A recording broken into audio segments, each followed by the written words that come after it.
Pour revenir sur la question des chiffres arabes, qu'on appelle les chiffres arabes, qui sont d'ailleurs peut-être indiens, etc., et leur utilisation dans les langues indo-européennes. Les chiffres arabes, comment faut-il les lire, les chiffres arabes?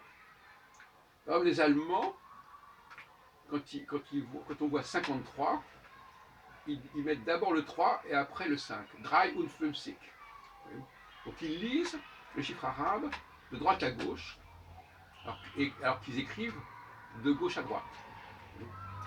Et les Israéliens, alors quand il s'agit de l'année au sens traditionnel, ils le lisent de droite à gauche, ce sont des lettres, mais quand il s'agit généralement de dire 53 par exemple, ils vont dire Hamishim Beshalosh, c'est-à-dire le 50 avant le 3.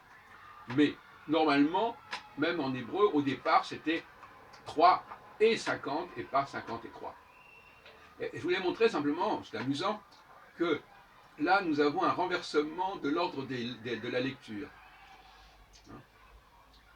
Et alors l'hébreu israélien, finalement, sa façon de lire les chiffres est faussée par rapport à la conception de l'hébreu.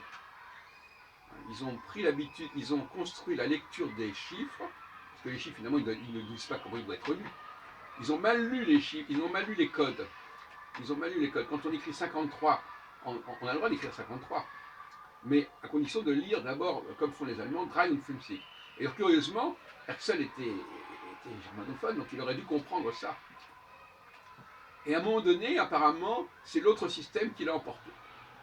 Et d'ailleurs, les Anglais, ils ne disent pas 53, ils disent 53. Donc ils le font à l'envers. Les Français aussi. Mais il semble que, je crois qu'en arabe aussi, d'ailleurs, on fait correctement. On met d'abord on lit de droite à gauche, aussi bien pour les chiffres. Alors eux, par contre, ils ont bien gardé, je crois. Je me trompe peut-être, hein. Mais en tout cas, c'est comme ça qu'ils devraient faire. Il y a une erreur au niveau des codes. Il faut absolument qu'en hébreu, en hébreu moderne, on respecte ces codes et qu'on lise les chiffres à l'allemande et pas à la française ou à l'anglaise. Bon, voilà un détail. Et en ce qui nous concerne, nous, les Français, bien, on les lit de gauche à droite, ce qui est assez cohérent, même si le code d'origine aurait dû être de droite à gauche. Comme ça se fait en Allemagne. Alors les Allemands ont su garder cette idée-là, on ne sait pas pourquoi, en tout cas ils l'ont bien gardée, et nous l'avons perdue, mais finalement, bon, c'est surtout en hébreu moderne que le problème se pose. Il y a un problème de transmission des codes qui ne s'est pas fait correctement, et vous savez que je m'intéresse beaucoup à la transmission des codes.